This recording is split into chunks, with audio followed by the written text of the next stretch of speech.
तर आज कोकणामध्ये अतिमुसळधार पावसाची शक्यता वर्तवण्यात आली आहे। आज तसंच 11 आणि 12 तारखेला अतिमुसळधार पावसाची शक्यता वर्तवण्यात आली आहे। कोकण, गोवा आणि मध्य महाराष्ट्रामध्ये अतिमुसळधार पावसाचा अंदाज वर्तवण्यात आला आहे।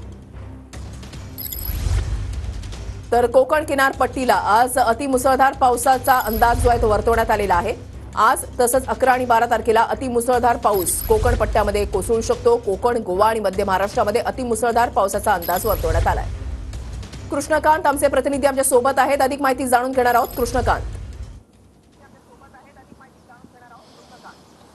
वृषाली, मागील 2 दिवसांपासून मुसळधार पाऊस पडत होता आणि यामुळे परिस्थिती आहे ही पूरग्रस्त होती।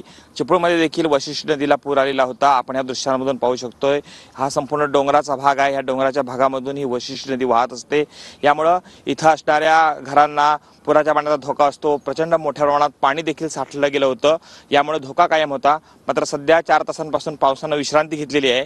यामुळे सकल भागामधलं जे पाणी आहे हे कमी झालेलं आहे आणि ह्या दृश्यामध्ये आपण पाहू शकतो की वशिष्ठ नदीचं पात्र आहे हे पूर्ण भरून गेलेलं होतं। ही सगळी शेती आहे ही पाण्याखाली गेलेली होती आणि पुराचा संभाव्य धोका हा निर्माण झालेला होता।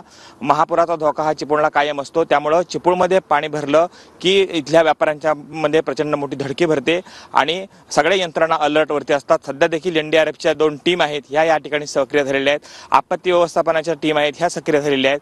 अजूनही मुसळधार पावसाचा इशारा दिलेला गेलेला आहे जिल्ह्याला, त्यामुळे सगळ्या यंत्रणा या ठिकाणी कामाला लागलेल्या आहेत। मात्र सध्या जे साठलेलं पाणी आहे वशिष्ठ नदीतलं, जे वाढत होतं पाणी, हे मात्र सध्या थांबलेलं आपल्याला पाहायला मिळतंय। वृषाली, नक्कीच धन्यवाद कृष्णकांत दिलेल्या सविस्तर माहितीसाठी।